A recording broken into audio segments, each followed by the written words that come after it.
Congress leader Rahul Gandhi का मरकजी हुकूमत पर निशाना। एक मुल्क में दो भारत हैं। राहुल गांधी ने अपने बयान में ये बात कही है।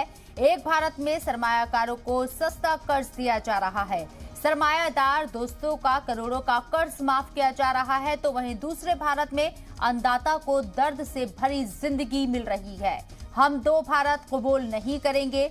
राहुल गांधी ने ये बयान दिया है। वाज़ेह रहे कि राहुल गांधी कर्नाटक में इस वक्त भारत जोड़ो यात्रा के दौरान ट्वीट करके मरकजी हुकूमत पर उन्होंने ये निशाना साधा है।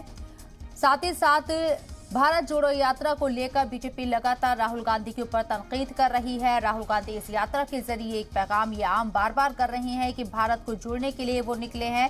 3,500 से ज्यादा यानी कि 3500 से ज्यादा किलोमीटर की ये यात्रा कन्याकुमारी से शुरू होकर कश्मीर में अख्ताम पजीर होगी। इस मौके पर राहुल गांधी वक्तन फवक्तन मरकजी सरकार को घेरते हुए नजर आ रही हैं।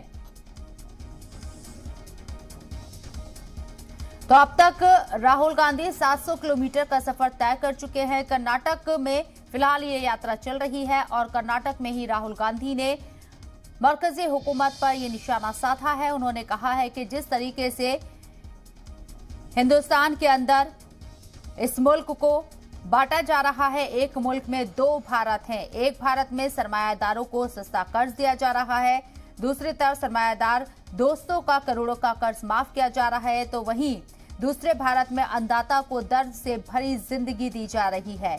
राहुल गांधी ने ट्वीट करके ये बड़ा निशाना साधा है मरकजी हुकूमत पर। हम दो भारत कबूल नहीं करेंगे और भारत जोड़ने के लिए इस मकसद से वो भारत जोड़ो यात्रा का आगाज कन्याकुमारी से कर चुके हैं। 700 किलोमीटर का सफर तय कर चुके हैं। कर्नाटक में फिलहाल ये यात्रा चल रही है।